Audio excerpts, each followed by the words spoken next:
அஸ்ஸலாமு அலைக்கும், welcome back to my channel. இன்றைக்கி ஒரு சூப்பரான ரெசிபியில் தான் உங்களை நான் பார்க்க வந்திருக்கேன். என்ன ரெசிபி பார்த்தீங்கன்னா சாம்பார் சாதங்க.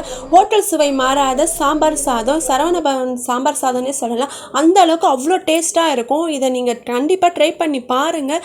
இதோட டேஸ்ட்டு வந்து சூப்பராக இருக்கும். இதுக்கு வந்து தனியாக நமக்கு பொரியல் எந்த ஒரு சைட் டிஷ்ஷும் தேவையில்லை. சுட சுட நம்ம வந்து சாப்பிடும்போது அவ்வளோ அருமையாக இருக்கும். இன்றைக்கி தான் நீங்கள் நம்ம சேனலை வந்து ஃபஸ்ட் டைம் பார்க்குறீங்கன்னா நம்ம சேனலை மறக்காமல் சப்ஸ்கிரைப் பண்ணுங்கள். வாங்க இது எப்படி செய்யலான்றதை பார்க்கலாம். இப்போ நான் வந்து ஒரு கப்பு அரிசியில் பருப்பும் அரிசியும் சேர்த்து நான் வந்து சம அளவுக்கு நான் எடுத்துக்கிறேன். இப்போ இது வந்து நல்லா வந்து கழுவி ஊற வச்சிடலாம். இப்போ இந்த அரிசி பார்த்திங்கன்னா நான் வீட்டில் செய்கிற புழுங்கல் அரிசி தான் நான் இப்போ எடுத்துருக்கேன். நீங்கள் பச்சை அரிசி இருந்தால் கூட நீங்கள் சேர்த்துக்கலாம். நான் வந்து வீட்டில் செய்கிற புழுங்கல் அரிசி கூட பருப்பு ரெண்டும் சம அளவு சேர்த்து இப்போ நான் இதை ஊற வச்சிடலாம். அதுக்கு அடுத்தது என்னென்னு பார்த்தீங்கன்னா புளி வந்து ஒரு எலுமிச்சக்காய் அளவுக்கு வந்து தனியாக எடுத்து ஊற வச்சுக்கோங்க. புளி ஊறட்டும், அரிசி பருப்பு ஒரு பக்கம் ஊறட்டும். அடுத்தது பார்த்திங்கன்னா இப்போ இந்த அரிசி பருப்பு வந்து தனியாக எடுத்து வச்சுருக்கிறது. இப்போ நான் இந்த ஒரு கப்பு அளவுக்கு நான் வந்து அரிசி எடுத்துக்கிறேன். இந்த கப்பு அளவுக்கு 3 பங்கு தண்ணி நான் சேர்த்துக்கிறேன். இது புழுங்கல் அரிசி இருக்கிறதுனால நான் 3 பங்கு தண்ணி சேர்த்துக்கிறேன். பச்சை அரிசி இருந்துச்சுன்னா நீங்கள் 2 பங்கு தண்ணி வந்து சேர்த்துக்குங்க. இப்போ நான் 3 பங்கு தண்ணி சேர்த்துருக்கேன். அடுத்தது என்ன பாருங்கள், மஞ்சத்தூள் 1/2 ஸ்பூன் வந்து சேர்த்துக்குங்க. அடுத்தது என்ன பார்த்தீங்கன்னா பெருங்காயம் கட்டி பெருங்காயம் இருக்குது பார்த்தீங்களா, அது தாங்க சாம்பார் சாதத்துக்கு டேஸ்ட்டே. அது கொஞ்சம் நான் சேர்த்துக்கிறேன். கல்லுப்பு, அந்த அரிசி பருப்புக்கு தேவையான அளவு கல்லுப்பு வந்து நான் சேர்த்துக்கிறேன். இப்போ இது எல்லாத்தையும் போட்டு ஒரு 3 விசில் நான் விட்டுக்கிறேன். அது வேகட்டோங்க. இப்போ தனியாக நீங்கள் அகலமான பாத்திரம் எடுத்துக்கோங்க. அதில் ஒரு 5-6 டேபிள் ஸ்பூன் அளவுக்கு எண்ணெய் எடுத்துக்கோங்க. எண்ணெய் வந்து நல்லா காயிட்டோம். எண்ணெய் நல்லா காஞ்சிட்ட பிறகு இப்போது கடுகு வந்து நம்ம 1 ஸ்பூன் அளவுக்கு கடுகு சேர்த்துக்கலாம். கடுகு வந்து நல்லா பொரித்து வெடித்து வரட்டும். அடுத்தது என்ன பார்த்திங்கன்னா நான் வந்து கடுகு இப்போது பாருங்கள் நல்லா வெடித்து வருது. இந்த மாதிரி ஸ்டேஜில் நான் கருவேப்பிலை கொஞ்சம் சேர்த்துக்கிறேன். கருவேப்பிலை, அதுக்கு அடுத்தது என்ன பார்த்திங்கன்னா வெங்காயம், சின்ன வெங்காயம் இருந்துச்சுன்னா ஒரு 3 சின்ன வெங்காயம், முழு வெங்காயம் சேர்த்துக்குங்க. அப்படி சின்ன வெங்காயம் இல்லைன்னா பரவாயில்ல, பெரிய வெங்காயம் வந்து ஒரு 2 பெரிய வெங்காயம் நான் சேர்த்துக்கிறேன். இப்போ இது பெரிய வெங்காயம் சேர்த்துட்டு நான் நல்லா வதக்குறேன். இது நல்லா வதங்கட்டும். வதங்கிட்ட பிறகு நம்ம வந்து அடுத்தது தக்காளி நம்ம சேர்த்துக்கலாம். இப்போது வெங்காயம் வந்து நல்லா வதங்கணுங்க. தக்காளி பார்த்திங்கன்னா நான் ஒரு பெரிய தக்காளி, ஒரு தக்காளி வந்து நான் சேர்த்துக்கிறேன்.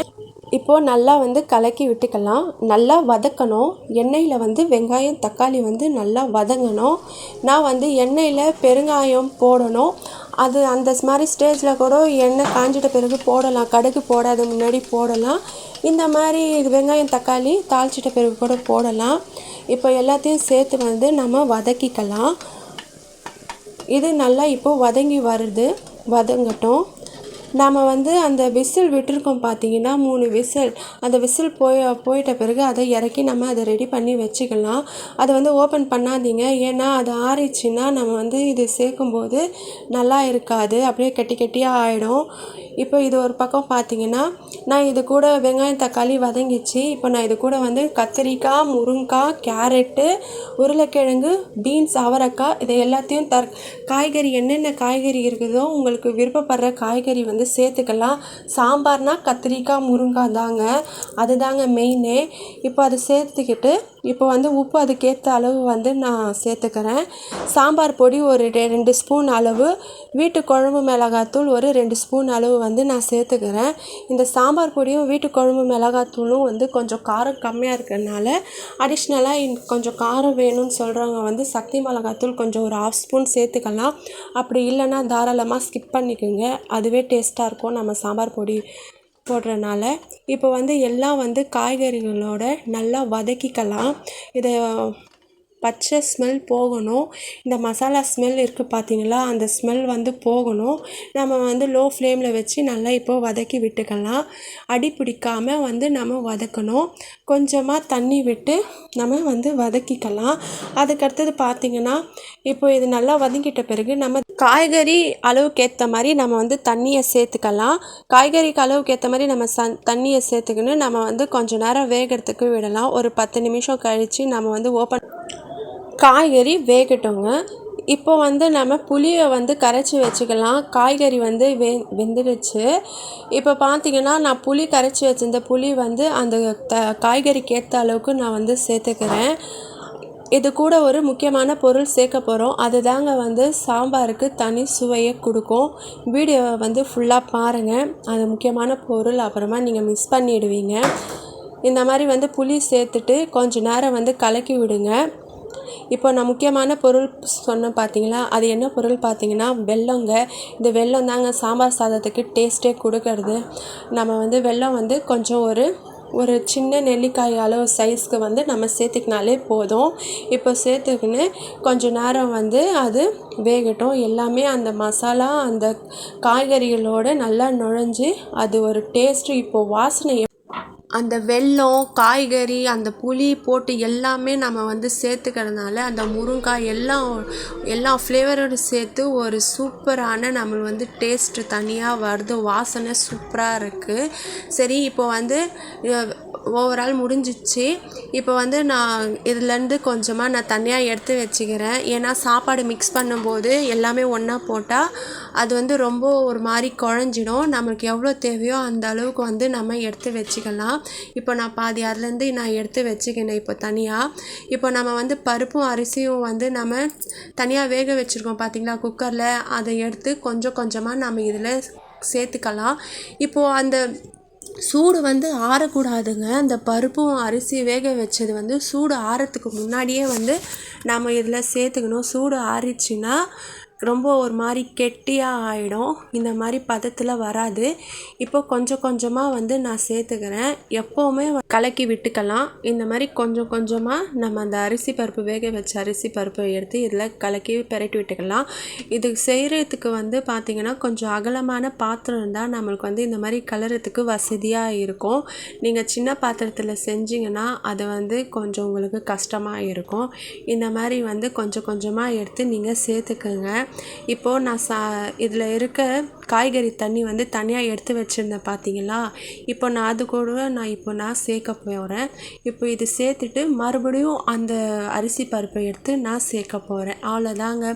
இந்த மாதிரி கரெக்டான பதத்துக்கு நம்ம சேர்த்து வச்சிட்டோன்னா சாம்பார் சாதம் சூப்பராக அப்படியே வாயில் வச்ச உடனே அப்படியே உள்ளே போயிடுங்க. அந்த அளவுக்கு வந்து சூப்பர் டேஸ்ட்டாக இருக்கும். ஃபைனலாக ஒரு தாளிப்பு இருக்குங்க, அதையும் பார்த்துட்டு போயிடுங்க. முடிஞ்சிச்சுன்ட்டு போயிடாதீங்க, பாருங்கள். அந்த தாளிப்பு இன்னும் ஹைலைட்டுங்க. அது என்ன தாளிப்புன்னு பார்க்குறீங்களா? பாருங்கள், வெயிட் பண்ணி பாருங்கள். ஓகேங்க. இப்போ நான் வந்து ஃபைனலாக எல்லாம் நான் வந்து சேர்த்து ஓவரால் நான் முடிச்சிட்டேன். இந்த மாதிரி ஸ்டேஜில் பார்த்திங்கன்னா ஃபைனலாக நம்ம கொத்தமல்லியை வந்து சேர்த்துக்கலாம். கொத்தமல்லி வந்து சின்ன சின்னதாக கட் பண்ணி அதில் தூவி விட்டுக்கோங்க. இப்போது கடைசியாக ஒரு தாளிப்பு சொன்ன பார்த்தீங்களா, வாங்க அந்த தாளிப்பு பார்த்துக்கலாம். உங்களுக்கு அந்த தாளிப்பு தேவையில்லை, இதுவே போதும்னா கூட நீங்கள் இப்படியே சாப்பிட்டுக்கலாங்க. இப்போ ஒரு சின்ன பேன் எடுத்துக்கோங்க.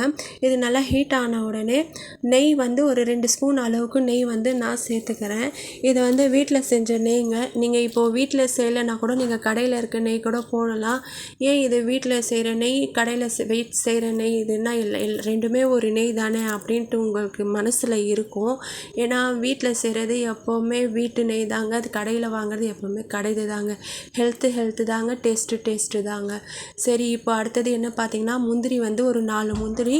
இப்போ வரமிளகா வந்து ஒரு 3 வரமிளகாய் எடுத்து அதோட விதையெல்லாம் நான் எடுத்துட்டு நான் நல்லா வதக்கிக்கிறேன்.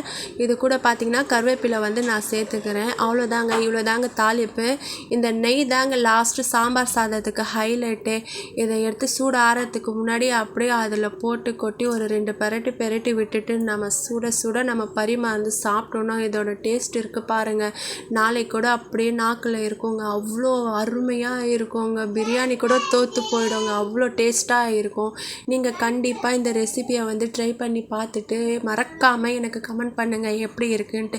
அப்படியே இந்த சேனல் வந்து உங்களுக்கு பிடிச்சிருந்தா நம்ம சேனலை மறக்காமல் சப்ஸ்கிரைப் பண்ணிவிடுங்க. நெக்ஸ்ட் வீடியோவில் பார்க்கலாம்.